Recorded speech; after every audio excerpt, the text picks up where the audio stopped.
Hi అన్న అందరికీ. ఈరోజు అయితే మనం సింపుల్గా బిర్యానీ ఎలా చేయాలో ట్రై చేద్దాం.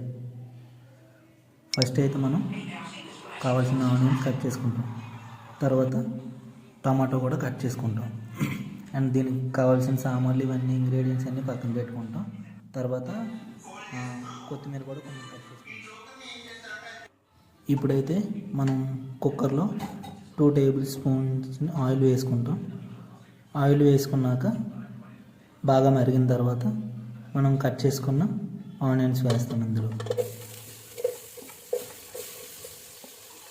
అండ్ అలాగే పచ్చిమిర్చి కూడా వేయిస్తాం. తర్వాత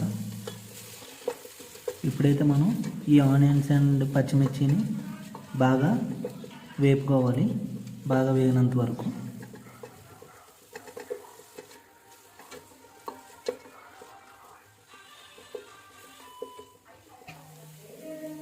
ఆనియన్స్ బాగా వేగాక మనం కట్ చేసుకున్న టమాటాని కూడా ఇందులో వేసేస్తాం. ఇప్పుడైతే మనం టమాటాని బాగా వేయించుకోవాలి. లైక్ ఎలా అంటే టమాటా అంతా పేపర్లో వచ్చేటట్టు ఈ మిశ్రమాన్ని ఎలా బాగా వేయించుకోవాలి.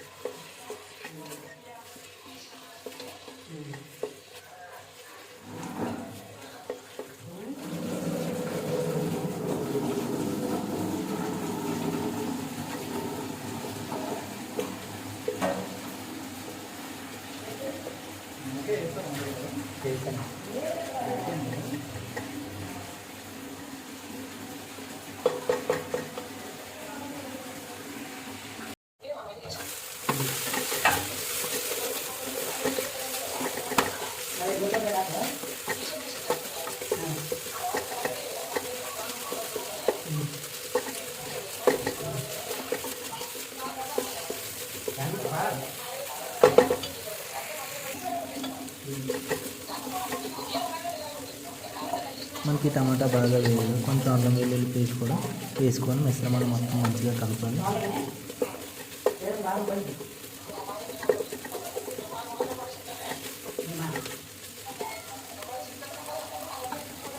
తర్వాత కొంచెం కొత్తిమీర తీసుకొని కొత్తిమీర కూడా ఇందులో వేయించాలి.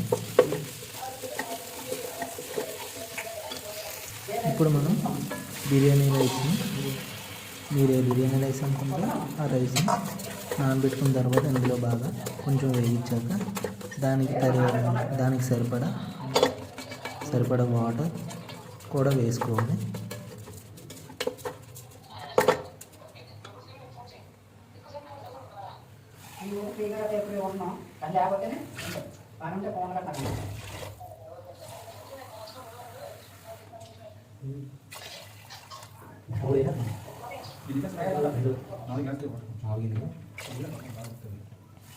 మనం కుక్కర్లో తీసుకుంటే ఒక గ్లాసు రైస్కి 2 గ్లాసుల రైస్కి 3 గ్లాసులు వాటర్ వేసుకుంటాం. దాని తర్వాత బిర్యానీ పౌడర్, సరిపడినంత కారం, సాల్ట్ చెక్ చేసుకోవాలి.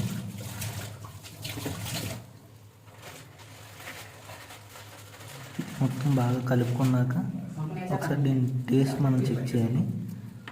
టేస్ట్ ఎలా ఉండాలంటే లైక్ సముద్రం నీరు తాగినట్టు అనిపించాలి. అప్పుడే మనం బిర్యానీ రైస్ ఉడికాక మొత్తం రైస్కి కూడా సాల్ట్ బాగా పడుతుంది.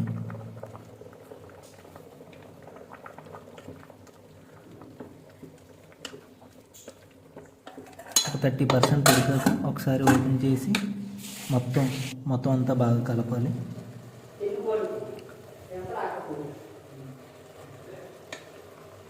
ఒక 20 మినిట్స్ అయ్యాక ఆల్మోస్ట్ మన బిర్యానీ అయితే రెడీ అయిపోయింది.